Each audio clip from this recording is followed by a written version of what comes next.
Good morning. Good morning. What is going on, everybody? What is going on? Thank you very much for being here. Appreciate you guys hanging out. Sliwa Show on Hoops Talk, 8 a.m. on the dot. Thursday, October 23rd. Just a busy day today. I'll be honest with everybody. Today's a little packed day. Where the hell am I? Where the hell am I? All right, I'm at the. I think I mentioned to you guys maybe yesterday, earlier in the week, that I was going to be doing the show this morning from the Wallace studio. So down here at Brad Wallace, the Wallace firm. So they got a podcast studio. I'm using it today.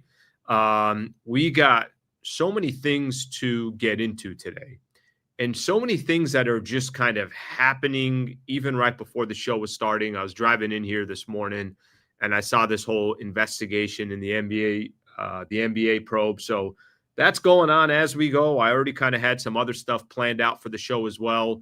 So I'm going to do the best I can.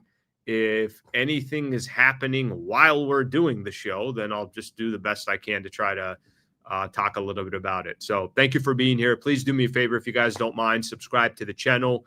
Would greatly appreciate the support of the channel. Certainly appreciate each one of you guys being here. Okay, so I'm going to give everyone a quick rundown. I do have a guest today, so it's going to be kind of a lot of moving pieces today at once, but we'll make it happen. We'll make it work.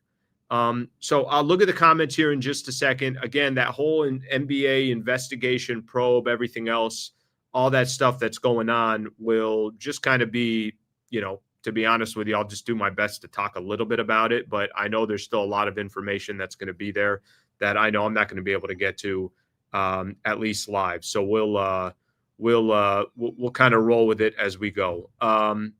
Let me first give everyone a quick rundown of what we got going on for the show, and then I'll start looking at some of the comments. We'll get the show started. Lakers obviously got to regroup. Yesterday, there was a lot of different quotes. Read an article from Dave McMenamin from ESPN, and he was talking specifically about the Luka injury, how LeBron is involved, basically involved during film sessions and everything else. And when I say regroup, and I also have the word optimism in here, let me tell you why I have the word optimism, because every Laker fan just took yesterday's loss and was like, that's it. They're not going to win a game. Lakers are going to go 0-82. But relax here for a second. It's one game. Season's not over. You got another game coming up tomorrow against the Minnesota Timberwolves. So we'll spend a little bit of time on that. I do have an angle on why I don't think the sky is falling and the world's going to end and everything else. And I think it's a fair case to be made here.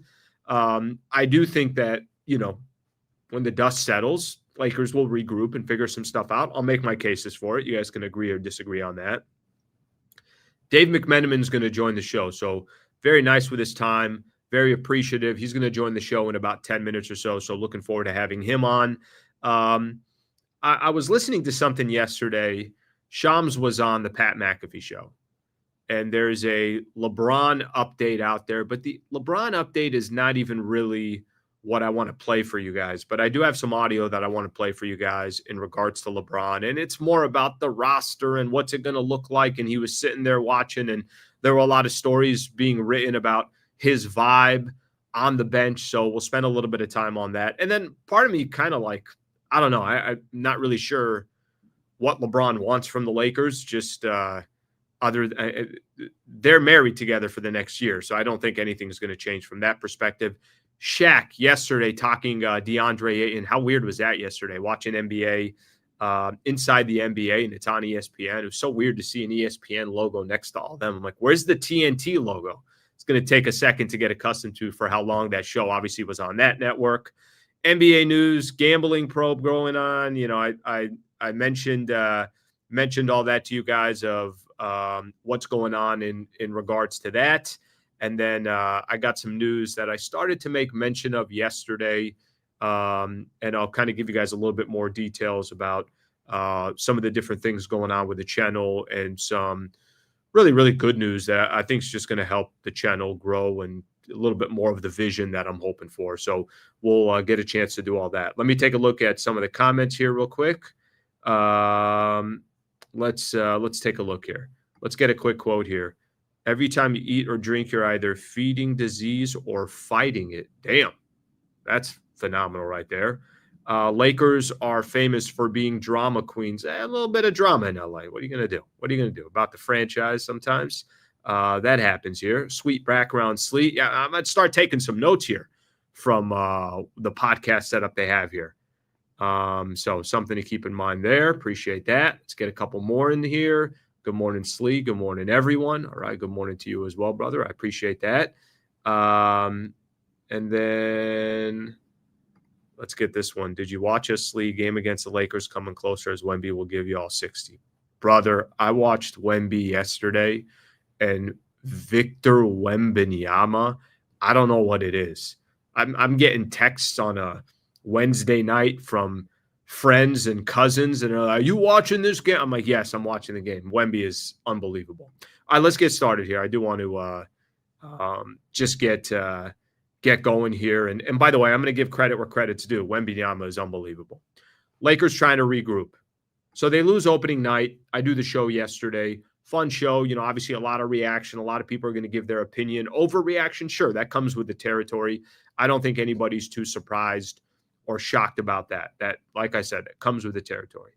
With that in mind, there were some quotes yesterday that came, and I'm going to read a couple quotes from you guys. Again, this is from ESPN. McMenamin wrote the article. He'll join us here in just a few minutes.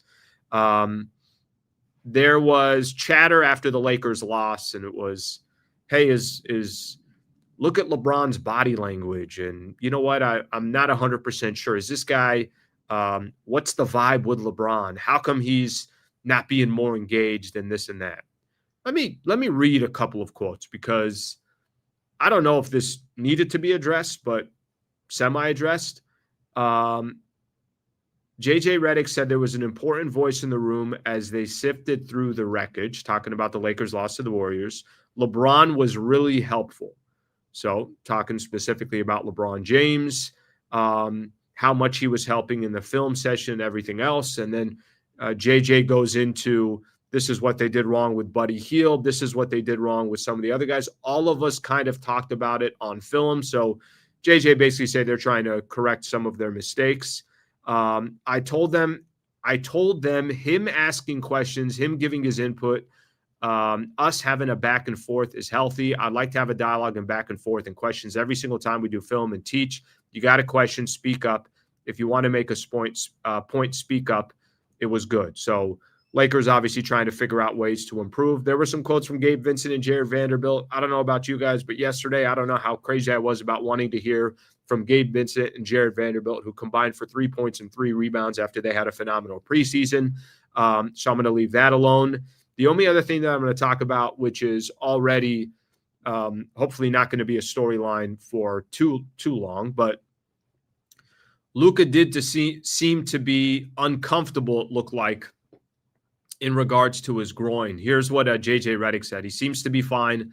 I don't think it's anything major. He got some treatment this morning, and we didn't practice long, but he was a participant in practice. Doncic's availability will be, anyways, goes on to say a couple of other things.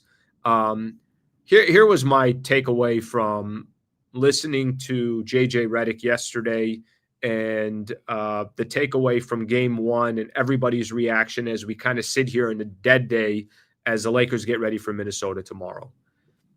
The overreaction is fine. I understand why there's overreaction on why the Lakers lost. The Lakers didn't look good. The only optimism that I would give you is I don't think those role players are all going to be as bad as they were yesterday on Tuesday. I don't think so. I do think you're going to get better production from this team. I think you are going to get better production from some of these players. I don't think the Lakers are going to be as bad as they were when they played on Tuesday. Now, defensively, I don't have an answer for you. Defensively, I have a lot of concerns with what the Lakers are on the defensive side of the ball. But I do think that I don't think Rui, let's put it this way. I don't think you could rely on these role players, obviously, every single night. I don't. But I also don't think that the role players are going to be all that bad every single night together. I don't think Ayton, Rui Hachimura, Jared Vanderbilt, Gabe Vincent, go down the list. I mean, there are 5-6 guys that didn't come through for the Lakers. Typically, role players, you're going to have 2-3 guys that don't play well, maybe 2-3 guys that contribute. If I have one hint of optimism, I don't think it's going to be that bad every time. Now, there's other players on this team as well that are certainly going to have to step up, certainly are going to have a lot more on their back and their shoulders.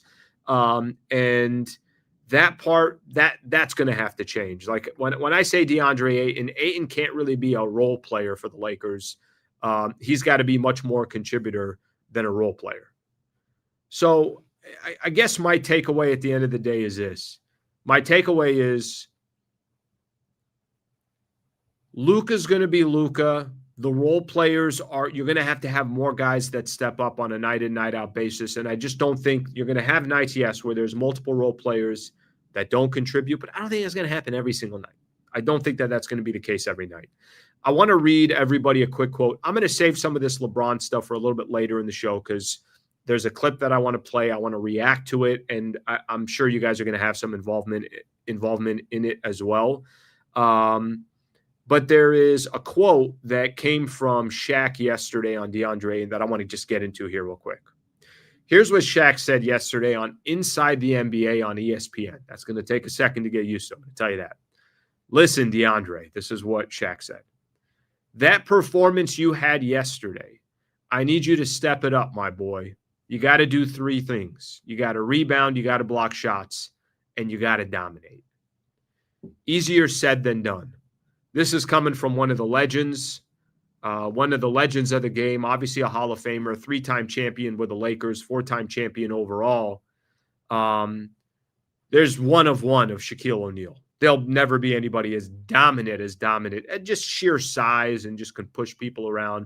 When people say, who's the most dominant player you've ever seen? Not the most skilled big man, not the most, the best touch from a big man. No, the most dominant, you say Shaq. Here's the problem with Shaq telling DeAndre Ayton he wants him to rebound, block shots, and you got to dominate. If we haven't already seen that from DeAndre Ayton, I have a little bit of hesitation. I got a little bit of hesitation on thinking that he's all of a sudden going to become something that he really hasn't been so far in this league. But he doesn't have to be Shaq. Nobody's asking him to be a Hall of Famer. All Laker fans and all the Lakers front office is asking from DeAndre and be a serviceable center. Be a top 10 center in the league. Is that too much to ask? Be a top 15 center in the league. I don't think that's too much to ask for. I think the pieces that Shaq hit on, you got to rebound, you got to block shots. I think those areas are realistic. You got to dominate. Maybe he has some games here and there where he's able to dominate. And maybe that isn't the case. Maybe that's not something that you can ask for on a consistent basis. But I kind of walk away from game one, and there's so much attention on DeAndre Ayton for the right reasons. Obviously, the Lakers need him to play better. But Shaq going after DeAndre Ayton, you got one of the greatest to ever do it. Obviously, we all understand just how important Shaq was to the Lakers. No one's going to ask him to be Shaq. But what they are going to ask DeAndre Ayton to be, you have to be more impactful. And I think the things that Shaq is asking for, it's the same thing everybody else. Everybody's kind of preaching the same message. Rebound, have them feel your presence, block some shots. And I think that's obviously what Laker fans are going to be depending on. And hopefully he's able to come through for the Lake Show in regards to that. I'm going to read some of these comments because I know we're going to get Dave on here pretty soon. And when he does come, I want to give him obviously as much time as possible. All right, here's one. Sliwa, you're asking way too much from me, and he ain't it. Yeah, Brian, you might be right. We may all be kind of sitting here in a month, and you might be saying, Al, I told you again, stop asking for something that ain't going to happen. But it's not me just asking for it. That's why, obviously the franchise they're relying on him. They're relying on DeAndre Ayton. Ayton's got a game. What's funny is the timing of this is beautiful. I mean, if you do a podcast Monday through Friday, you're asking for timing sometimes. The Lakers play Minnesota tomorrow. The team that beat them in 5, obviously a team that just completely dominated them from a size perspective, a rebound perspective. And one of the main reasons where you're like, oh my gosh, they got a chance to get Ayton. They don't even have to pay that much for him. They're getting him in the buyout market. One of the main reasons was that for a matchup like tomorrow going up against the Minnesota Timberwolves. So I'm not surprised Shaq said what he said, and you got to dominate, you got to block shots, you got to rebound. But I think this obviously this comment here is fair. Is it realistic? Let's find out in 2025 games if DeAndre. I think he will be much better for the Lakers, and I think that opening debut is certainly not something that we're going to look back on and that won't be the proud moment for Ayton. Let's put it that way. And hopefully, as the season progresses, he's more comfortable. His relationship with Luka is better, and he's more of a presence for the Lakers as well. Okay, I do want to welcome in our guest. Very, very happy to have Dave McMenamin join the show. Dave, what's going on, brother? Hey, good morning. How are you, Alan? I'm good, man. How about yourself? I'm doing all right. I feel like we've been in the season for like 2 weeks already, even though it's only been one game for the Lakers. It's anytime there's a little bit of time to kind of excavate the body and rebury it, like Laker fans have been doing since that Tuesday debut. It feels like Groundhog Day over and over again until we get this Minnesota game. That's so funny you said that because there is a little bit of that. I was doing the show yesterday, and just the amount of people, like you said, that are their comments or they want to give their opinion and everything else. I'm like, did the playoffs already start? No. Yeah, right. No, we're one game in. We're one game in. Let's just start right there. Obviously, Lakers lose the opener to the Golden State Warriors. I understand in kind of our world and in the world of sports, there's always going to be an overreaction. And if Lakers won that game by 10, it's like, oh, watch out, that's the team in the West. And if they lose by 10, then the story is what it is. What are some of your kind of takeaways initially after game one? And then maybe some trends that you think will give you some optimism and some things that you think, yeah, that might be an issue for most of the season. Yeah, I mean, first of all, to your point about the result informing people's opinion and creating prisoners of the moment, but really not meaning anything. I asked Gabe Vincent at practice yesterday, hey, when you guys were 3-0 to start the season last year, how'd you stay even keeled? He goes, we were 3-0 to start last year. I didn't remember that. He's like, you may be the only person that remembers that in this gym. And so one game really doesn't have any sort of bearing on where this team's going to go, like literally nothing, unless, say, someone got suffered an injury, like Gordon Hayward, the first game he played for Boston, right? He had that horrific injury. Unless something like that happens, everybody just needs to chill. Now, I think the things that are, I guess, concerning is too strong of a word, but the things that you kind of circle and want to pay attention to moving forward is one, the 3-point shooting. Again, it was dismal, 8 for 32. Now, Luka's going to be better than 2 for 10, you'd say, but that has kind of been a drumbeat over the last several years of what, especially when you have a creator like LeBron, when he gets back, surrounded with shooters, to not only give him driving angles, but take advantage of his incredible court vision, his ability to spray out to guys beyond the perimeter. Guys gonna be able to hit shots. And, obviously Dalton Connect's not in JJ Redick's rotation. For a brief time last year, he occupied that role. It doesn't look like right now they have that figured out. And in today's NBA, that's an important thing to have. Beyond that, the turnovers, they're going to go down. Early season turnovers is the sign of a team trying to get to know one another. I'm okay with that. Even I think the Warriors had 19 turnovers too. Yeah, and they're the team that apparently has all this cohesion and continuity. I think the Ayton piece is an important discussion because he was their most noteworthy pickup of the offseason. Of course, he's a starting player who's a former number one pick, who has NBA Finals experience. His resume suggests that $8 million is a bargain.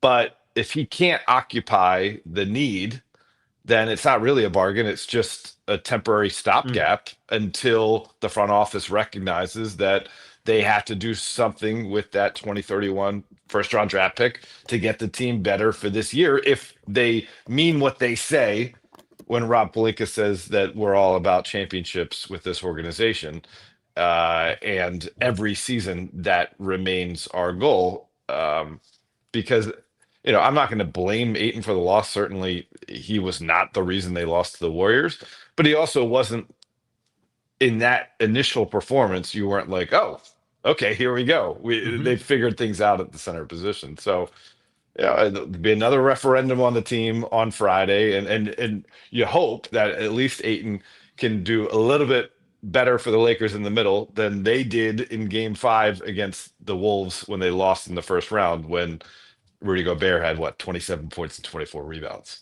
What's the proper expectation for Ayton? Because I think, maybe we are kind of clouding our judgment. And I love what you said too. It's like we all know he was a bargain. We all know that they got him, and maybe that's his strongest suit for the Lakers this year, is that they were able to get a caliber center at 26 years old with good size, and they only gave him $8 million or whatever it is with a player option next year.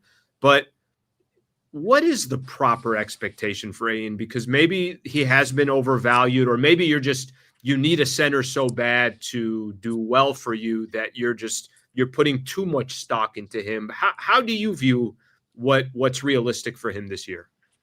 Well, I would start with just his ability to do the things asked of him in order to maximize, particularly Luka Doncic, right? Because that is the biggest kind of boon that he can provide to this roster, is if the things that he does allows Luka to be at his maximum level of superstardom.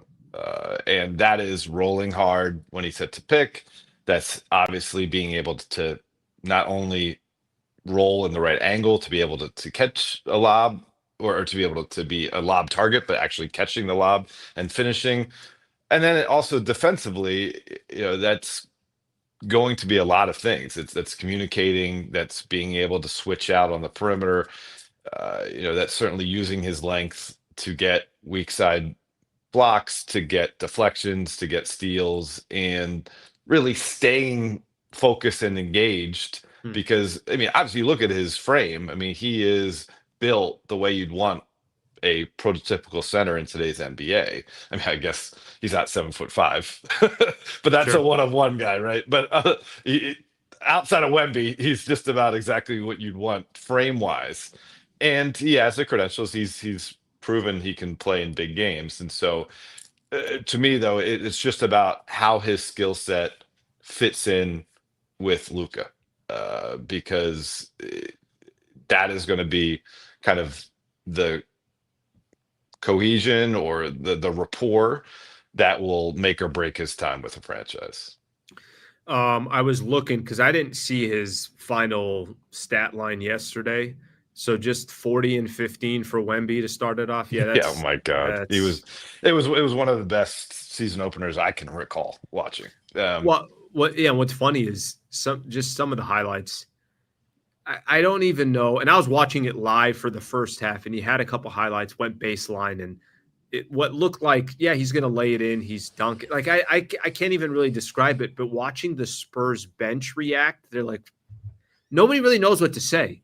Nobody has like any reference of like, oh yeah, that reminds me of this moment. No, nobody has anything. Well, it's stuff we've never seen before. And like, obviously a two-handed baseline reverse, that makes me think about Vince Carter, his rookie season, two-hand baseline reverse against Indiana. But Wemby's feet were basically still on the ground when he finished, right?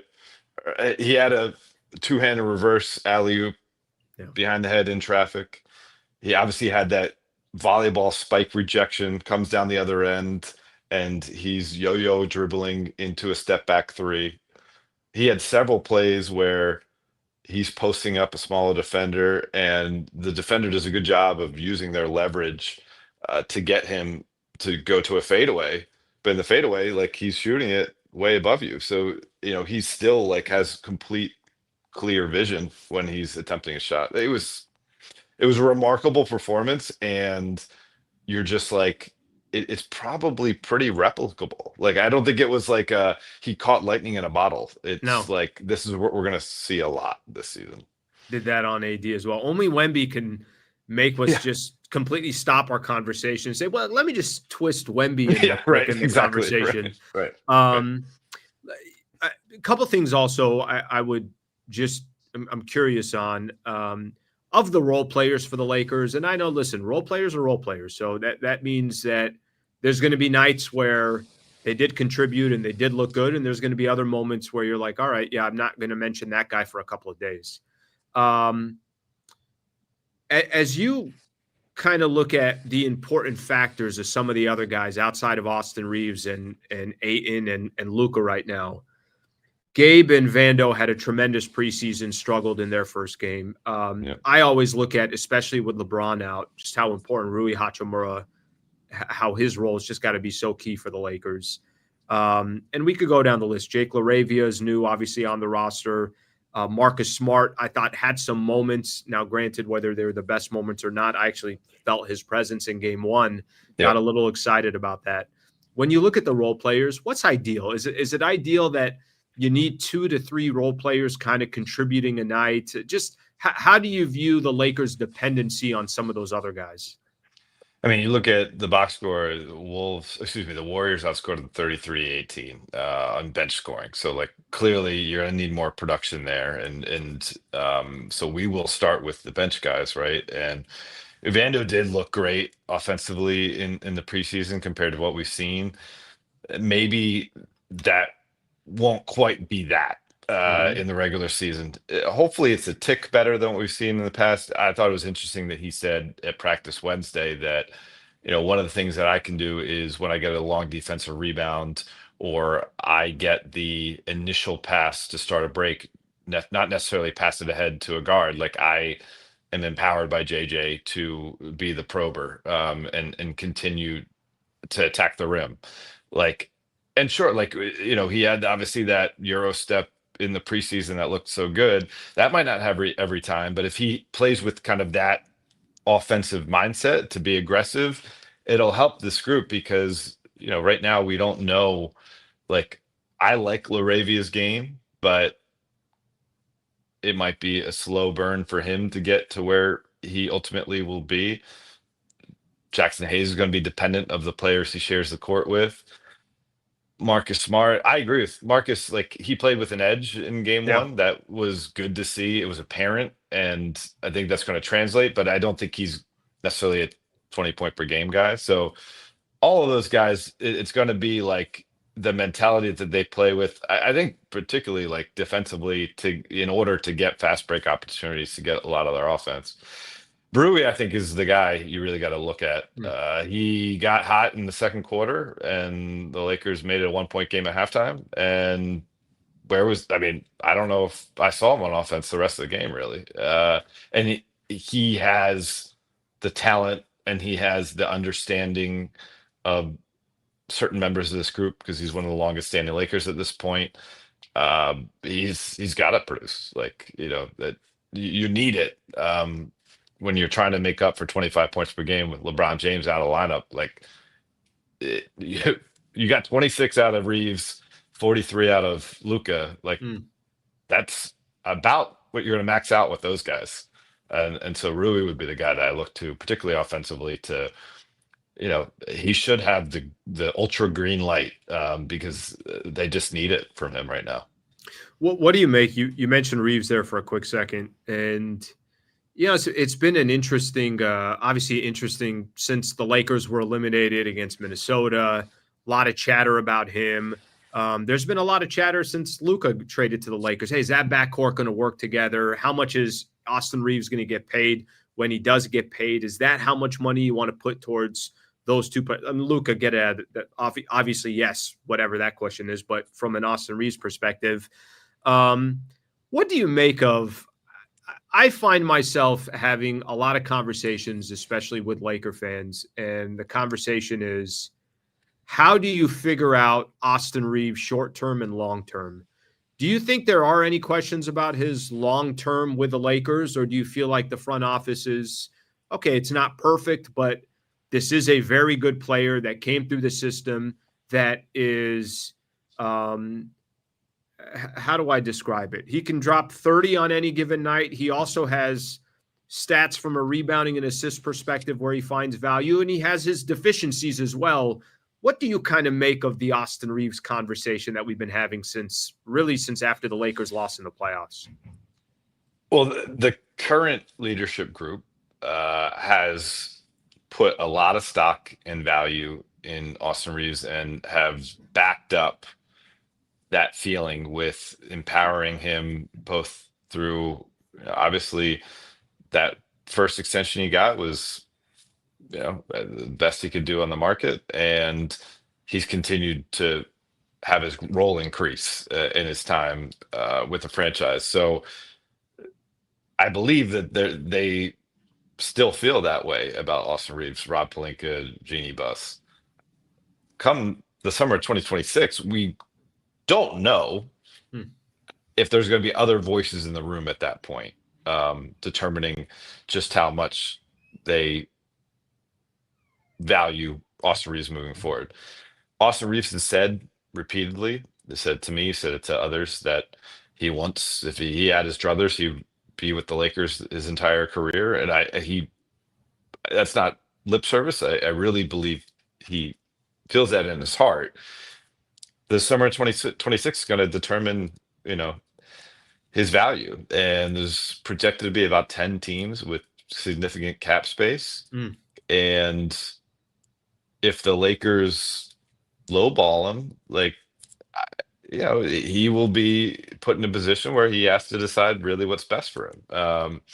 Now, if the Lakers are quote unquote lowballing him because they are selling some sort of overall vision where they can talk to Austin's agents and say that, like, we're going to get this free agent and this free agent with the amount of money that you'd take off the max deal, maybe that's something that really appeals to him because he likes being a Laker. He likes his time in LA. He likes playing winning basketball, right? But that's a hypothetical, right? And so I think the thing that will be very interesting is, considering he is kind of in a betting on himself situation, turning down the Lakers extension this past summer, and needing to continue to grow his value to maximize his chance to get an outside offer in the summer of 2026.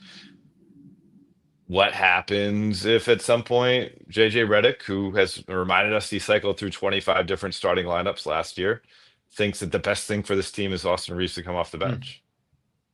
I'm not reporting that whatsoever. I'm just hypothetical, right? How will Austin Reaves and his representatives deal with that?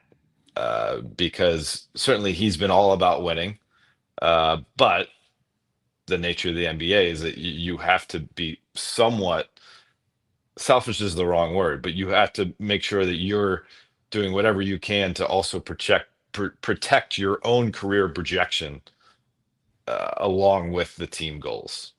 So it's fascinating, but I'll say this, like, he's been awesome. Like, he's been such an important piece of this team over the last, basically since the moment he was signed undrafted. And I think the Lakers would be worse off to not have Austin Reaves part of their franchise. Yeah, I think it's very easy for people to forget what he has brought to the table, how he kind of came out of nowhere. But I will say this. I also understand where people come from, where you ask the question of, is his value going to be $35 million in the offseason? Is it going to be more than that? And I think the question just becomes, is that the right fit as well long-term? And we'll find out. I think that's a beauty, Dave. It's like, here we are, October 23rd. They don't have to make a decision today or tomorrow. Yeah. They're going to get plenty of time to really kind of see, hey, is this the right mix? Is it not the right mix? You want this amount of money to come? I think all those are interesting scenarios. And it's interesting what you brought up too, that if down the road there is a scenario that plays out where it's like, hey, Reaves, for the betterment of the team, we need you to come off the bench. Okay, if that happens, what does that look like? Right. So obviously a lot of layers to the Austin Reaves piece. Okay, I got two more quick ones for you. One on Luka and one on LeBron. The Luka one, obviously we saw his numbers on Tuesday, and to be honest with you, we should stop and be like, what, 43, 12, and 9. I mean, that's Luka Doncic. But do you have some concern that you have so much of a workload on one player And maybe this goes back to some of the role players that we were talking about and how you just need multiple guys to contribute. If we look at the Warriors for a quick second, it wasn't just Steph Curry. It was actually Jimmy Butler that led the way. It was Buddy Hield getting some buckets. It was Jonathan Kuminga. There was most of these teams that are really going to be successful. You got to have some type of balance. What is outside of, wow, look at Luka's numbers, is there some concerns of basically saying you have so much dependent on one player? Well, one thing about that performance, there are two things I'd say that were encouraging to see, and even with going 2 for 10 from three, he shot 88% on shots in the paint, and according to our research staff at ESPN, that tied his career high for more than 10 shots taken in the paint in terms of percentage wise. So that's great, especially when you consider like, hey, missing a guy like LeBron, what can you do to continue to put pressure on the defense? He chose to take that tact in game one. And then defensively, like eye test wise, in my opinion, he was a more effective defender than I saw night in, night out from the time he started with the Lakers in February through the first round. And so those are good things, right? However, 41 minutes might not be a realistic goal for him, considering what we saw. You know, he was grabbing the inside of his right leg in the fourth quarter. He required more than an hour of treatment after the first game, got more treatment on it on Wednesday. JJ Redick kind of downplayed concerns about him missing time. So it would sound like he's going to play against the Wolves, which is great. But I mean, you got to manage this guy. You can't, as much as he is equipped mentally and skill wise to take a bigger load while LeBron James is out, you got to manage him to some degree, or then you just have nothing left in the season. Obviously, if he ends up getting hurt, you know, Luka misses a month for something, like, Sure, say goodbye to the season. So that's going to be something that they're have to be cognizant about. But I was very encouraged the carryover effect that he had from what we saw in Eurobasket. I mean, we saw it, quite frankly, saw it in the first quarter against Phoenix, saw it a little bit in the Sacramento game, then saw it for the entire game against the Warriors. Like, the guy's a stud. He's one of the probably 5 best players in the league in the very beginning of his prime. So that's a great thing to have. Like, that's the one thing that you know for sure. And like, yeah, okay, you know, I've saw some discourse online saying, you know, he takes too many fadeaways. That's why the Lakers is not winning best. I don't want to hear that. Like, part of the beauty of Luka Doncic, and I give credit to JJ Redick for this, and him having been a player, he gives him the freedom to sure. freelance and heat check and, you know, maybe sometimes exploit a one-on-one matchup, get a switch and do a little hunting. He did that against Steph Curry in game one. That's okay, because the other 4 guys recognize how much of a basketball genius he is. It's not like he's doing it every possession and they're going to think he's a ball hog. It's, let's be able to ride the coattails of this guy who's that good. So all of those things I'm very encouraged by. I just think like that's about the best you're going to get out of Luka. So you know, and he can do that on a night in, night out basis, but like, they're going to just need other areas to contribute. You mentioned the 4 or 5 guys in double digits for the Warriors. I mean, I think Ayton probably ended up around 10 points or something like that, but it felt like basically just Austin and Luka. And again, Rui, we're going to need to see. Ayton, we're going to need to see. And then find some shooting somewhere. Whether, you know, Gabe Vincent, you know, hopefully he can, if he could hit 2 threes a game, that does a bit. You know, Laravia can hit 2 threes a game, like that would be a start. But yeah, I mean, the kind of the wrap up part of every conversation we can probably have every time I join you this season is, but the West is really, really tough. Utah kicked the Clippers' butt last night. They were supposed to be maybe the one easy out in the conference this year. That doesn't look to be the case. They're higher in the standings than the Lakers are right now. If the season ended today. Yeah.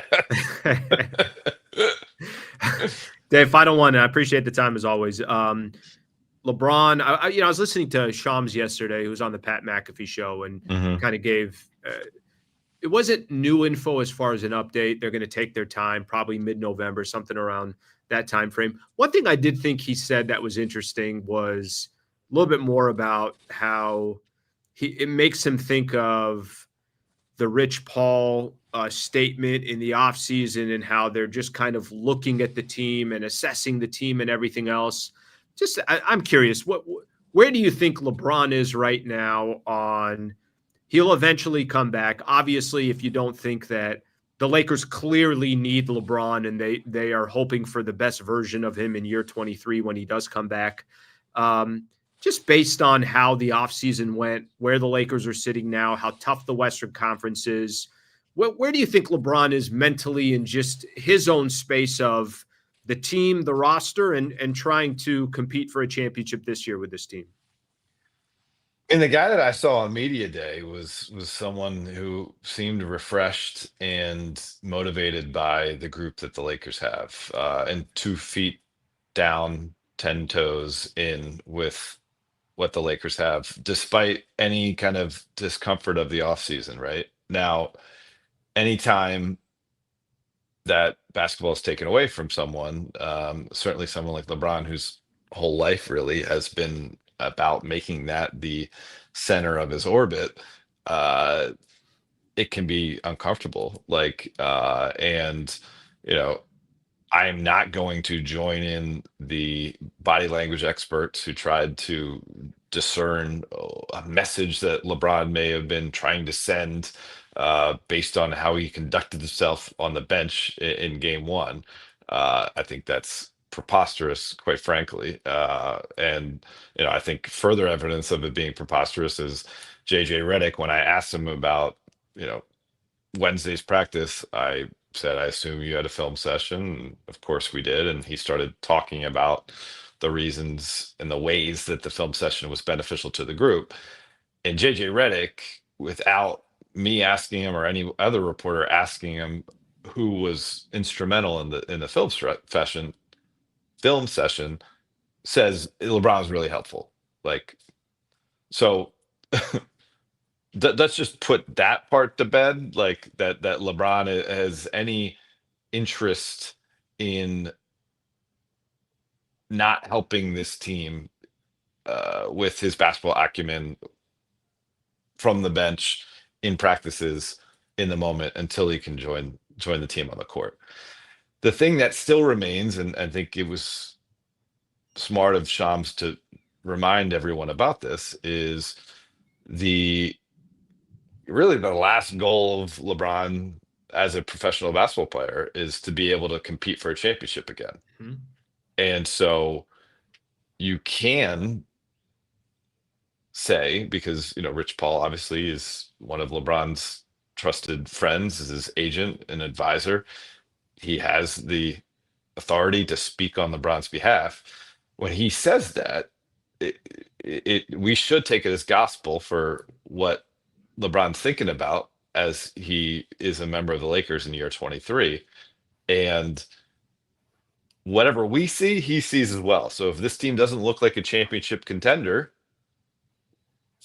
then you'd have to think that he sees it as well, Mm-hmm. and has to consider whether his insertion with this lineup could be all the team's missing, or the team will need further changes in order for it to be at the level that he's made it clear that he wants to be able to compete at in what's left of his career, which could be just this year, could be further. Like, I don't know. Sure. And again, I think we can't dismiss that some of this is a leverage play, because what is the Lakers' true motivations? Like, is it better for the Lakers and Rob Pelinka to hold on to this 2031 or 2032 draft pick for 26, 27 and beyond? Or is it better for them to put everything to the center table this year? I don't know the answer there. It's certainly better for LeBron for them to trade it this year if there's a way to get this team better. But the thing where I will stop the leverage play is we need to like dismiss any notion of LeBron James is intentionally sitting out or LeBron James is going to take a slow time rehabbing his sciatica. LeBron, you think he didn't want to be out there to keep his streak of 23 straight opening nights in the league? I mean, that is one of the things that will probably bother him. He's a billionaire. His son's on his team. He has his other sons playing college basketball. He has a beautiful wife, beautiful daughter. He has everything you could want. The stuff that gnaws at him is the fact of not be able to continue to be on the court and play. Like he wants to play. And so there can be the idea of him wanting the team to get better and trying to make it clear that, his only leverage to motivate the team to get better is to say, well, if there aren't moves made that we all know are necessary to get this team to where it can be, I may have to find somewhere else to play because again, I've made it clear that the thing I care about is competing for a championship. However, the leverage stops at he's not going to intentionally sit out in order to prove that point. Like it's just absurd. So yeah, I think anyone who's taken that angle is just trying to create something out of nothing. Hey, is there something here? Look at his body language. Well, that means that he doesn't want the team to win, and he's sending a message. All right, that's fine. I mean, if 22 years of LeBron being available, and like you said, being there for opening night is all of a sudden he's now playing a completely different mind game. Yeah, that's a little bit of a stretch, but I do think it's fascinating what you said of how he views the roster, what kind of leverage he still has, what's the front office's. Okay, the front office will tell you a lot too between now and the trade deadline of we think we could compete or we got to build for the future, whatever it is, right? They'll tell us by actions, and that will be fascinating to watch as well. But Dave, I appreciate it, brother. Thank you for coming on, joining the pod, and we'll see you soon, okay? All right, good deal. Good to see you. Thank you, Dave. That's Dave McMenamin right there. Listen, I think it's fascinating. I mean, I want to play you guys a clip. There was a clip that I had here I was referencing to, which was by the way, thank you everybody that's tuning in live. If you're tuning in later, recorded, I appreciate that too. But I got a clip here that I was mentioning that Shams was on with Pat McAfee, and it is fascinating to see. All right, is LeBron upset? Is he not upset? Okay, we can do all that. I don't think he has much leverage. I mean, that's for me, I think the thing that probably stands out most to me, he has leverage, but how much leverage does he have? If Rob Pelinka in the front office is not able to find the right deal, if maybe people are asking for too much. Let me throw out a name. We were talking about Walker Kessler in the past. Well, what if the asking price for Walker Kessler is too much? Do you still make a deal? Or maybe Walker Kessler isn't even, a part of the conversation anymore. Do you still make a deal? Do you not? So the LeBron story, the main thing for me is I think LeBron's story is not going anywhere. That's going to continue. Do I think LeBron James, I do agree with Dave on his body language wasn't good. That's it. He doesn't want the team to win. I mean, are we reaching? Probably reaching when we're saying stuff like that. But I know everybody's going to have their own opinion on things and everything else. I'm going to play the Shams clip in just a second. I got a ton of comments that I got to get into. Over 212 comments waiting. What can you guys possibly want from me for 212 comments? I mean, relax for a second here. Let me breathe. All right, before I do so, I do got to give a shout out. I told you guys we're here, right? At the Wallace firm. We're here at their studios. They're very nice to allow us to come into their podcast studios. I'm very appreciative of the partnership. I can't tell you guys how much having partners like this help the channel, help the growth. help just have resources to do other things. So shout out to Brad Wallace and the Wallace firm. The thing I do want to tell everybody, and we've already had a couple of people reach out to Brad Wallace. They've been in a situation, daunting, intimidating process. They don't know where to start. Brad Wallace and the Wallace firm, they can help you. We created a URL, wallacewins.com/Sliwa, wallacewins.com/Sliwa. If you go to that URL, absolutely free consultation. They will help you kind of guide whatever type of case you're in or a family member is in, and you just don't know what to do. I'll give you guys an example. Brad Wallace, Wallace firm, they're in a courtroom in Palm Springs about a month and a half ago or so. Auto Assurance and Company made a $1.25 million offer to one of Brad's clients. Brad Wallace selected the jury, delivered the opening statement. The insurance company decided to pay Brad's full $2 million demand before the first witness was called to the stand. Why? Because they know, and insurance companies know, who are always trying to give you the absolute least, that if Brad's involved, the Wallace firm is involved, all right, they got to make some good, smart business decisions. And that means certainly understanding that the Wallace firm is going to do everything they need to do to try to win their case for you. No shortcuts. They're committed to the absolute highest level. A little bit later in the show, I'm going to have Brad come on. I think we're going to go late today. I think we still got a lot to go through in regards to the rest of the show and some content that I have. wallacewins.com/Sliwa, wallacewins.com/Sliwa. All right, let me take a look at a couple of the comments here, and then we'll keep the show rolling. All right, let's see what we got here. Let's see what we got here. LA, okay, we got people with jury. So for what is okay? Everybody yelling at each other right here. You guys can go ahead and do that. LeBron has a no trade clause. Maybe people trying to trade LeBron. Let me. I don't know if you guys caught this, but I watched it yesterday, and immediately I was like, all right, I got to play this. I want to just play out a scenario for everybody, and I think this is going to be kind of interesting to listen to. I mentioned it. Shams was on the Pat McAfee show, and I'm going to forward it. It's like almost a 3-minute clip here, but I'm going to start it at a certain spot. And I want you to listen to Shams in the beginning talks a little bit about, all right, here's the situation. Probably doesn't come back until mid-November. They're going to take their time. This is an injury that you have to be smart about.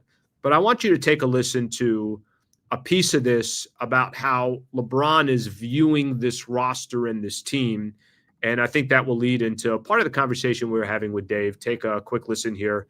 Pat McAfee show. This is Shams. Got to check. And in the meantime, he's sitting there watching this team. And, I think back, Rich Paul told me the day that LeBron James opted in that they just want a realistic chance. LeBron James just wants a realistic chance at winning a championship. And I think we're going to see how this team looks. And, watching this team, I can only help but reread Rich Paul's statement to me back on, I think it was June 30th. And kind of that message that they had was a cry for help. Like, we want this team to be as loaded, as stacked as possible so we can have a chance to win a championship. And, we'll see. I'm not going to panic over one game. I'm sure Laker fans are panic, but we'll see how this team looks as the next few weeks go on. Here's the one thing that I'll take away from that, and I think this is the point that I was trying to make a little bit earlier. I just don't know what kind of leverage LeBron has. Now, maybe here's one piece of leverage that he can have is if I ask, Laker fans out there, hey, do you want the Lakers to kind of sit pat with the roster that they have? Or do you want them to be ultra aggressive as the season progresses and try to make moves? And maybe this is LeBron's final run. I think most people would say, yeah, if you can be aggressive and go add to this team, go do it. I don't know if Luka Doncic also wants to wait. Here's somebody that's already been to the NBA Finals. Here's somebody that's already, had a lot of success when he was in Dallas. And he's obviously going to now be trying to create that same success, but even more, of course, in LA with the Lakers. I don't know what LeBron wants them to do, but my interpretation would be whatever pick you have and whatever role players that you have in expiring contracts, get rid of them and give us a legitimate shot to compete in the Western Conference. It's probably the only way the Lakers will be able to compete this year. right? I mean, if you just really look at the team and the roster, can they beat OKC in a 7-game set? Can they beat Denver in a 7-game set? Nobody would pick the Lakers right now in a 7-game set against those two teams. And that's just two teams. There's plenty of other teams. I think the Warriors are projected to be 6th in the West. They beat the Lakers. Obviously, they did that without LeBron. The West is going to be really tough. It's going to be really competitive. Does LeBron still have that juice to force an organization to do something that maybe they don't want to do? We'll find out. We got a lot of time to find out. One of the main storylines coming out of the first game, it wasn't really analyzing the Lakers' loss to the Warriors. It was, is LeBron upset? Look at the body language, this, that. They got to improve the team. He still holds a lot of clout, but I guess we'll just have to wait and find out just exactly how much clout that he has and how much juice that he has. And frankly, I don't have an answer for everybody. I'm just letting you know that these storylines don't feel like they're going anywhere anytime soon. Okay, let's get a few more comments in, and then I got to get into some of this other stuff going on around the NBA and go from there. Wemby, a cheat code. I feel sick. Anybody watch that game last night? By the way, listen, there are a lot of times where I'm wrong. And so if I get something right, I want to give myself just a little bit of credit. Can I give myself a little bit of credit from yesterday? Yesterday, watching the Mavs and the Spurs, and I'm trying to think here off the top of my head. So watching the Mavs and the Spurs, they go to halftime. And one of the first things inside the NBA crew starts saying is they don't have a point guard. And why is Cooper Flagg trying to run point? And when the Lakers played the Dallas Mavericks in the preseason game, I'm like, they don't have a quarterback. Who's going to distribute the ball? Dallas looked awful yesterday. Awful. Obviously, they're going up against Wemby and the Spurs, but they looked awful yesterday. Zero energy. They even suggested putting D'Lo in the starting lineup just so they have a point guard. Why are you trying to have Cooper Flagg be a point guard in the NBA, something that he's never done in his career? Yeah, I didn't understand that one at all. But that was not good basketball. Definitely not good basketball. All right, I got some NBA news that I want to get into, and then I'm going to hit on a couple other things as well. I want to give a shout out. I started yesterday. I had some content that I did for members, and it's $3 a month. I'm going to put a link right here. You could now, I think YouTube now allows it. If you're watching on your phone, you could join as well. $3 a month to be an MVP member. Would love as many members as possible. Had maybe a 20-minute just. We talked everything. We had a heart-to-heart yesterday with the members, asking what exactly they're looking for. I had ideas. I shared some ideas with others as well of what I'm looking for members. I am going to have weekly content for members. I mean, hell, I even posted my dinner yesterday to members out there. I want it to be a much more intimate setting. I don't want it to just be the same extension of what the show is. I want it to be different. You guys are already going to get the show the way it is. If you want to be an MVP member, you could click on the link. Obviously, having members is just a phenomenal way to grow the channel as well. I greatly appreciate it. Don't feel any pressure, but it is $3 a month if you want to be a member. Chris Navarro, welcome to the familia here of being a member. So I appreciate you doing that. All right, let's go NBA news. What the hell happened in the NBA today? Guys, what's going on in the NBA today? What is going on? I was driving in here and I'm listening to NBA Sirius XM. All right, so maybe I'm a little bit addicted to the NBA, all right? What do you want me to do? And I start seeing this story come out. I'm trying to figure all this out. And as I'm sitting here, I'm going to read you one of the quotes that I got here. Let me find this here. The NBA caught in massive money laundering, gambling, and extortion ring to include NBA coaches, players, New York crime families, and La Casa Nostra. 30 arrests across 11 states so far. The case is ongoing, with more arrests likely. All right, let me go to the story here real quick, and we could look at it together. What the hell is going on? We'll look at it together. I'm gonna go on ESPN here real quick, and we could read it together. And to be honest with you, I'm kind of trying to educate myself on this story as well. Just the timing of it, of when it came out. I kind of know the bullet points, but I need to get fully into it as well. But you guys can see here. Here it is. Here's the front cover. Really good look for the NBA, right? Chauncey Billups, the head coach of the Portland Trailblazers, Terry Rozier, arrested in gambling inquiries. Here's one of these. Been arrested as part of a pair of wide-ranging investigations related to illegal sports betting and rigged poker games backed by the mafia. How is this not a movie that's set to come out in September of 2026? Because if it is a movie, and I don't even want a documentary, I want just a real movie. Does somebody want to put the pieces together for me of what's going on in the NBA? You know, I heard somebody else saying this this morning, again, when I was listening to NBA Sirius XM, and I'm listening to it this morning. And they're like, think about how great the NBA was last night. Think about how good the first two nights were for the NBA. Think about that for just a quick second. We had the first game of the regular season. You had NBC, now a new partner. You go double overtime. The Rockets with Kevin Durant going back to OKC. OKC getting their ring. The Lakers following that. Luka dropping 40 plus, whatever the case is. Last night, Wembenyama. We're 2 days in, and by far the biggest story in sports is this. Chauncey Billups, Terry Rozier arrested in gambling inquiries. The FBI director, Kash Patel, did a whole – I started the show, so I didn't get a chance to, obviously look at this. He did a whole presser about everything going on.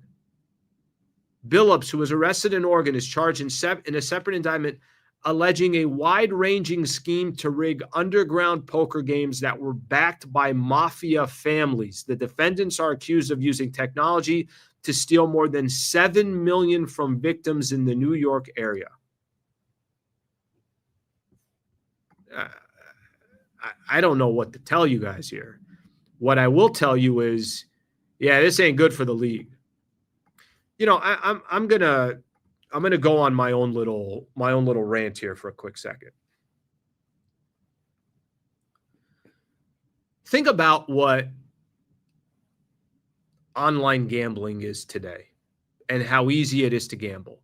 And by the way, I'm not telling anybody don't go gamble. I'm not telling anybody, the DraftKings that are out there and the Prize Picks and the go list all the different platforms that are out there. These leagues are being thrown money left and right, not just the leagues, YouTube shows like this. I'd be lying to you if I didn't say that I've been trying to, work on some different gambling sites out there of, is there a partnership that we can come up with? I'm not going to sit here and pretend like, I haven't had a conversation or anything like that. Here's the problem. The problem is everywhere you look, they're there. The problem is now, college athletics, NBA, you got a lot of players. It's so easy to do it now. You just got it on your phone. It's fine. Everybody's going to go out there and make money. NBC did their first broadcast. I don't know if you guys saw it. DraftKings does this like King of the Night. And there were prop bets like all over the place, just kind of during the broadcast. It's just ESPN Bet now has their own that they're obviously doing. I get it. It's big business. At the end of the day, money seems like it's always going to win. But here's the risk that these sports entities in the NBA could run into. If people start questioning the integrity of your game, your sport could be damaged for a very, very long time. And I'm not telling you that's happened today. I'm not telling you that's where we are today. But the moment that you start getting people saying, is this thing rigged? Wait a minute. Are there more and more athletes and head coaches that are involved in this and that? The more you start muddying the water, I understand. Companies are going to throw millions of dollars like these, these gambling sites and everything else, they're going to throw millions of dollars to go make as much revenue as they can. But the risks that you're going to run into, are people going to start questioning the integrity of your sport? Because there's a big difference between the NBA and the WWE. One of them is just pure entertainment, and we know it's not real. If you start kind of getting into that water of, is this real? Is this rigged? Is this that? It's going to be very difficult to recover from that. So I'm not here to tell you I have a solution. I'm not here to tell you that the NFL is all of a sudden going to stop accepting money for any of this stuff. I'm not telling you that people have their own responsibilities. And you know what? If you're Chauncey Billups, why don't you just not do that? Or if you're Terry Rozier, why don't you just not get yourself involved into that stuff? But what I am telling you is there's probably pressure coming from all these different places. It's so easy to do it.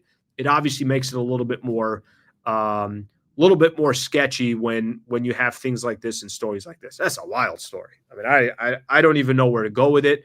And I wish I had more time to kind of dissect the whole thing, but it just happened. It literally on my drive here is when I saw all this kind of go down. So wild stuff. I don't know what to tell you here, but it's a little bit wild stuff.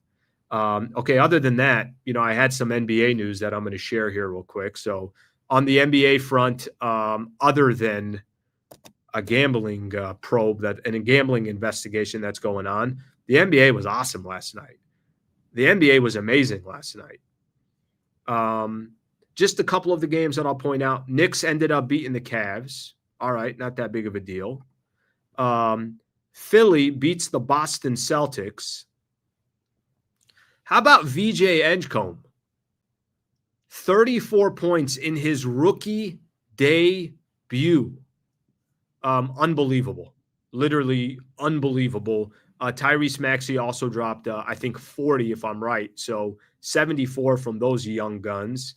Other game that I thought was interesting, I did mention a little bit, Spurs and the Mavericks. Spurs blew out Dallas. Dallas does not look impressive at all. And then, kind of the surprise game of the night, Jazz blowing out the Clippers. So you had a lot of good NBA games yesterday. So phenomenal from that perspective. And, we can all kind of sit here and get ready for good NBAs continuing to come up. There are 2 NBA games on tonight. Let me see, because I saw it here. I want to say they're both on ESPN. The Mafia in New York. I mean, I've told you guys my favorite movie. One of my favorite movies of all time is Donnie Brasco. Al Pacino, Johnny Depp. Al Pacino goes to Johnny Depp. He shows him some diamonds. And Johnny, it's a fugazi. Al Pacino's like, what the hell are you talking about? Can we get a gambling NBA mafia movie out? Just start making it now. All right. The only other scores or games tonight, Thunder Pacers tonight, Nuggets Warriors tonight. So 2 games if you guys want to watch that.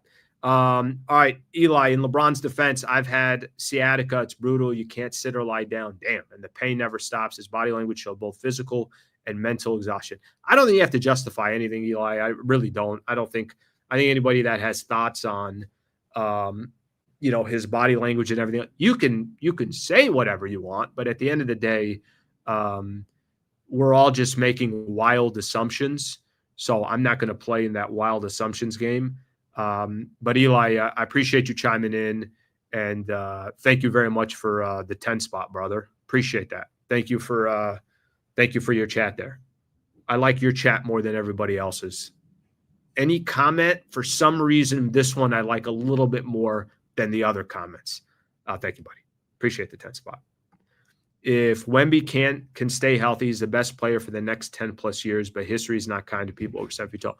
I'm with you on that. I mean, every time I kind of see him, there is a little bit like, is he going to get injured? Is he not going to get injured? So certainly from that perspective. Okay. We got 2 things left to do here, and I will look at a couple more of these comments as well. I got to give everyone a quick little announcement here about the channel. So it's kind of like a soft announcement yesterday, But I got definitely some exciting news I want to share, and I'll kind of provide more details as we go. I am starting a partnership with iHeart Media. So I'm going to tell you guys what exactly that means. One of the things that I've been trying to do on the channel, and the only reason why I'm getting this opportunity, to be honest with you, is because the channel continues to grow. I get great views and I get great engagement. Engagement is one of the biggest things to kind of quantify whether a channel is going in the direction that it needs to go. So over the last couple of months, I've been trying to work on this partnership. My goal on this channel is I just want to open this thing as much as I possibly can in regards to exposure. How can I get more fans to know that, hey, there's a Lakers/NBA channel on a daily basis out there? The iHeart Radio podcast is the biggest podcast network, I want to say, in the business. And here's what I'm going to be doing with iHeartMedia. My show, when it's done, will be available on the iHeartRadio podcast. So you guys get it in video form. You could also get it on audio form as well through the iHeartRadio podcast. Probably by Monday, everything will be set up. The other part of the partnership is too, AM 570, which is the local sports radio station in Los Angeles. They're going to be basically, I'm going to be their Laker NBA guy. And they're going to be promoting this channel on AM 570. They're going to be promoting, if you want Lakers content, go get it with Sliwa over at AM 570. And I'm going to be doing some Laker reports for them. And it's really going to be just a phenomenal partnership. And for someone like me, who there are a few things that are really important to me as, you know, I'm on my own little independent journey. I own my intellectual property. Hoops Talk is mine. I run the channel. I report to nobody. This is my channel. I do whatever it is that I want to do on this channel.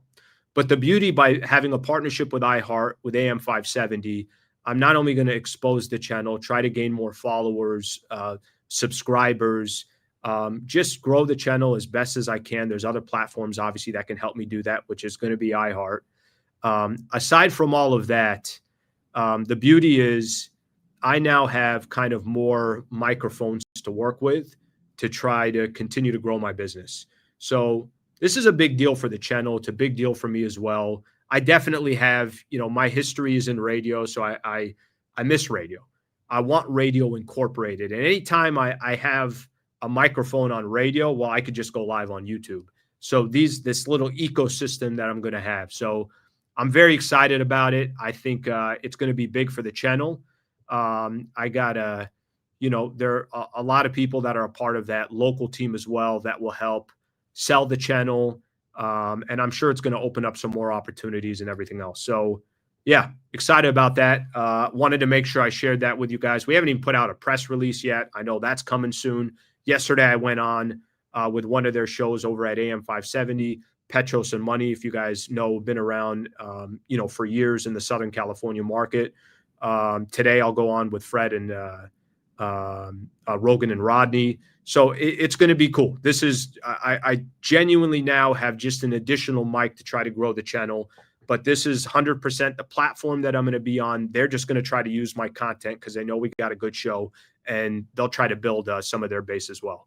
So thank you to all you guys. I appreciate it. You get there because of your involvement. So thank you very much for being a part of this and kind of helping over the last year plus build this to what it is. And we'll see what happens from there. All right. I'm going to read a couple of comments, and let's first do this. Let me see this. I'm going to text Brad Wallace. I mentioned that I'm here at his studio. So I'm going to text him. I'm going to have him come through and kind of hang out for a little bit. We'll talk a little bit Lakers, and then we're going to call it a day. So obviously we're going late today. So ready when you are, and he will hopefully come join us here in a second. Let's get to a couple of these comments here, see what people got to say. If Wemby gets the body of Giannis, NBA is finished. Slee, we have issues. Ayton soft mentally and physically, and AR is not a $35 million player per year. All right, I get it. I know. We'll see how that all that comes to fruition here. And listen, I know we're going to continue to kind of figure things out as they go. And Lakers, like I said, don't overreact too much. It's just one game.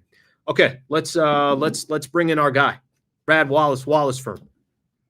Your podcast studio is nicer than anything that I have right now. I'm gonna have to take some notes from you. What's up, brother? How are you, man? Good, man. How are you doing? Good to see you. All right, good seeing you.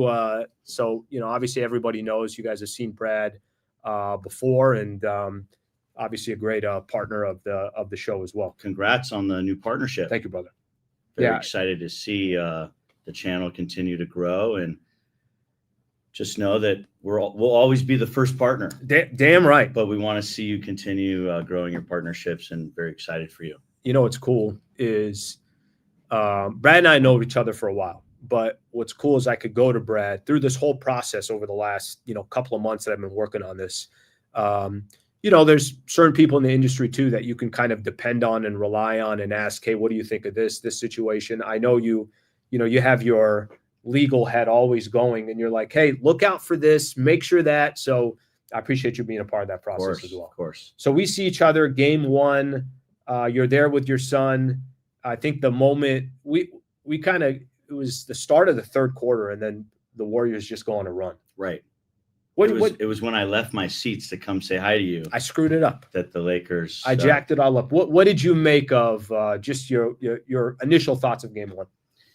Yeah, initial thoughts of game one are that it's just game one. I don't think there's a reason to overreact. Did you guys hear that? It's just game one. Everybody just relax over here, okay? Right.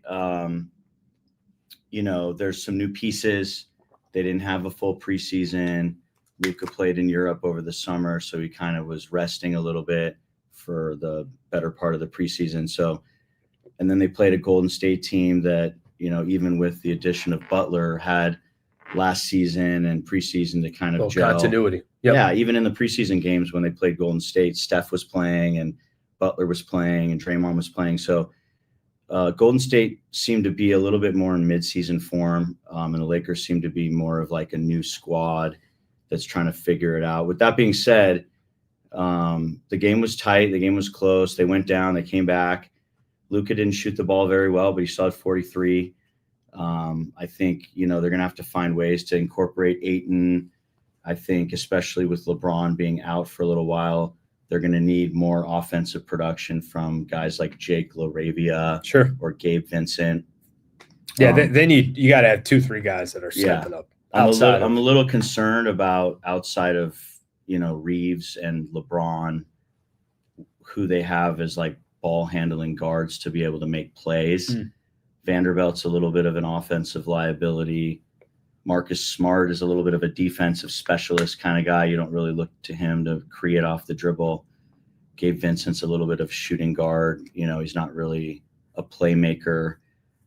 So I think LaRavia needs to have a little bit more of a green light just to get some stuff going. And they're going to have to struggle through it. Listen, LeBron's $50 million of the salary cap. He's also still a top 15 player.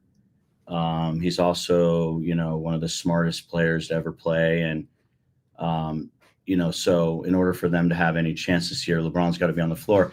I was thinking about it too the other day, like with the Dodgers World Series starting, the Dodgers used to go for the most wins every season and try to set the record. But over the last couple of years, they've gotten smarter. What's the point? Right. And they don't need to. They've kind of cruised, even though, they still win the West. But winning 94 games is not the standard of the traditional dominant regular season Dodgers. But they wanted to make sure everyone's healthy going into the playoffs, right? And they're like, 8-1 in the playoffs, 9-1 or something. And they're clicking on all cylinders. Basketball is a little different because you need your guys in the regular season to finish in playoff contention. But LeBron's year 23. Yeah, and you need him healthy. Nothing you could do. You need him healthy, and if he's not healthy, there's no benefit to having him play through an injury early in the season. So they're going to have to figure it out, and I think they will. Luka's still Luka. He's in his prime. like I said, if he shot the ball efficiently, I think he was 2 of 10 from 3. I think Reaves struggled from beyond the arc too. Yeah, the whole team was Luka was could have terrible easily from had three. 60 if he shot it well. So I think they'll be fine. How much did you see? I'm just curious here. You see any of the stuff about the NBA investigation, the gambling ring?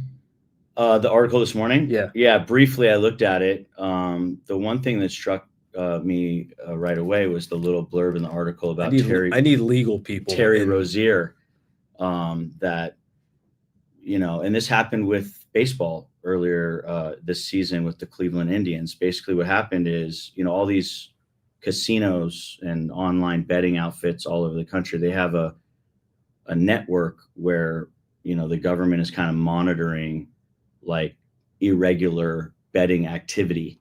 And so what happened with Rozier, apparently, according to the article, is that they flagged a flurry there was a ton of money going towards betting activity on Terry Rozier's individual stats all going under in one particular game. And all the bets came in like within 45 minutes, all these different places. So when they flagged it, and then of course the game happens, Terry Rozier plays 10 minutes and goes out with a foot injury. Yep, played under 10 minutes. I think played 9 minutes and left again. And then obviously all his stats went under. And so kind of confirms that the bet hit and whoever had the flurry of activity got paid. It happened with the Cleveland Indians pitcher earlier this year, Luis Ortiz. There was a bunch of irregular betting on his first pitch of the game being a ball in multiple games. And you see the replay of his first pitch. Everyone is in the dirt. The guy was just throwing a dirt ball like every first pitch of his starts, and all these bets were cashing in on first pitch ball. So, this is a fine line for professional sports. It always has been. You go back baseball, the Black Sox, Shoeless Joe, and then Pete Rose. Sure. And, now with all these gambling outfits, gambling legalized a lot more than it used to be. And now they're have partnerships with the leagues, NFL and DraftKings, and everybody's got an account. So it's tough. And I'm sure there's a lot of pressure on a lot of these athletes, even college athletes. There's betting scandals that involve random mid-major baseball programs and stuff 100%. Like that. So these kids, especially at the college level, but even the pros, they have money pressure and they get approached by someone, and here's an easy way to make money, and all you got to do is this, that, and the other. And so I think we're going to continue to see that because there's so much money in it, and money corrupts, and people do stupid things, and there's a lot of money to be made, and it's interesting. Yeah, it's my only concern, I was talking about this a little bit earlier, what you don't want this to become is, and I get it, how much money is being thrown around, how much money is being made. But at the end of the day, you also got to protect your product as best as you can. Yeah. And if the consumer starts looking at your sport and says, I don't know if I can trust what I'm watching. For sure. That's not something that you could just sweep under. I'm not telling you that the NBA is like, don't look at it, but I'm sure there's going to come a time where there's a fork in the road, and the decision is going to have to be made. Are we losing the credibility of our sport? Sure. And if you lose that, I don't know how fine this line is, but do you start are you looked at as the WWE? Right. Or are you looked at as the NFL? Correct. Yeah. So the integrity of the game it's everything. You don't have anything after that. Yeah, to the credibility of the product. And obviously nobody would put a bet down on the WWE because everybody knows it's scripted. At least I hope everybody knows. Breaking news: the WWE is not real. I don't think it is. I'm sorry to be the one to break it to everybody. To break that news. Yeah, but I do agree from an integrity perspective. I will throw this, and I know you've done this for me as well, and you've mentioned it a couple different times. You've always given some real kind of examples for your firm, and we're very appreciative because we've had people reach out to the Wallace firm. And, I always throw out the website, wallacewins.com/Sliwa. anything you want to share with listeners about the firm, about how things are going? If anyone's ever kind of caught up in a predicament or situation, to reach out to you and the team. Yeah, the things at the firm are going really well. We're always busy. The practice is really focused on, taking cases to trial, unless the insurance company on the other side pays a fair settlement for what we think our client's case is worth. And we deal with serious injury and wrongful death cases, which obviously have high dollar values attached to them. There's a lot of time involved, sometimes years and years of litigation, lots of money invested, oftentimes, hundreds of thousands of dollars. And so for those kinds of cases, typically the insurance companies aren't coming to the table to settle for the amount we're looking for until they absolutely have to, Sure, which is right sure. at the end, right before trial, right on the courthouse steps, right during trial. So we're constantly preparing for the next trial. And sometimes the insurance companies wake up and resolve it. And sometimes we have to let a jury decide and take it all the way. We recently, last week, had a really good result for a family of a high school young man, senior in high school a couple years ago up in the Antelope Valley, who unfortunately died in a really, tragic accident in the parking lot of the school. And we were coming up on trial and got that resolved last week for really, a really significant amount to recognize the loss that the family had incurred from that. So, we do feel like we're doing important work, and, because of our cases, a lot of things get safer because money talks. And when insurance companies know they have exposure for the wrongful conduct, typically, in addition to settling with us, we also see a change in policy, a change in procedure, a change in the way they do things moving forward, so they don't have to see us again on a different case, with the same kind of conduct. So just keep fighting every day. There you go. For our clients. Good. In regard to the listeners and the audience, even if you don't know whether or not it's a case that we would handle, I would just urge, if you have a question of legal question, you're going through something. I've been practicing law in California for 20 years. I have a lot of colleagues across all different practice areas. I typically tell people, like, if I can't help you, I'm usually able to find someone who will. Mm-hmm. So feel free to reach out, and my team's always available to take new calls and pass messages along. Obviously, if they want to message you and get in contact, I'll make myself available to any of your folks to help out whatever they need. Thank you, brother. We appreciate you. Yes, sir. Go Thank you, Lakers. Go Dodgers. Good to see everyone. He's got a team in the World Series. Yeah, I mean, This is the new Blake Snell sweatshirt, by the way. Game 1 starter. he was there too. I had to rock it. He was there game 1 as well. He's the man.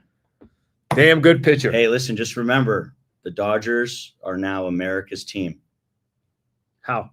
because they're playing the Blue Jays. Oh yeah, that's right. That's If you're not rooting for, if you're an American, then you're anti-American if you're not rooting for them. Is that correct. Okay. It's an us versus them. all right? Kendrick versus Drake. Thank you, brother. See ya. Thank you, Brad. All right, good stuff there from Bad Boss. Yeah, good stuff. I want to, anytime I'm in here and I get an opportunity to obviously be in the studio, I'll get a chance to kind of chat with him a little bit and catch up with him and everything else. So you guys know his ties, his allegiances, and everything else. All right, I think we went almost an hour 30 today, and let's see what I got here. Eli, super stoked for you, brother. Proud member here. Eli, thank you for being a member for 8 months. Good show today. Fun show today. I know there was a lot going on, a lot of moving parts, and obviously for me, a lot kind of Dave McMenamin, so we had a lot going on today. So thank you for hanging out. I appreciate you guys being a part of the show. All right, a couple housekeeping stuff here. I'll be back on tomorrow morning at 8 a.m. Tomorrow, obviously, tomorrow night, we'll have Lakers and the Minnesota Timberwolves. So I'll be looking forward to commenting after that game and some reaction after that game. But certainly a lot going on around the Lakers.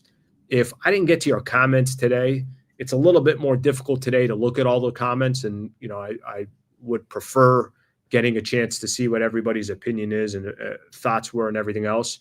But I know today was a little bit more difficult to do that. Come back tomorrow at 8 a.m. and I'll definitely make sure to try to get more comments in. Maybe I'll make tomorrow a little bit more comment-driven show. I do have Jovan Buha on tomorrow. That's something we had scheduled for a few days now. So Jovan's going to join the show. Next week, busy as well. I got somebody representing the NBA. I'm going to have Alan Horton on representing the Minnesota Timberwolves before the Lakers play the Timberwolves on Wednesday. So we got a lot going on here. So thank you very much for being a part of the show. And let's get one more in here. Just realize I can highlight my chat. All right. Good work, buddy. I mean, you're a member. You can do whatever you want as a member. Hope you guys have a good rest of your day. I'll see you guys tomorrow morning at 8 a.m. Thank you, everybody.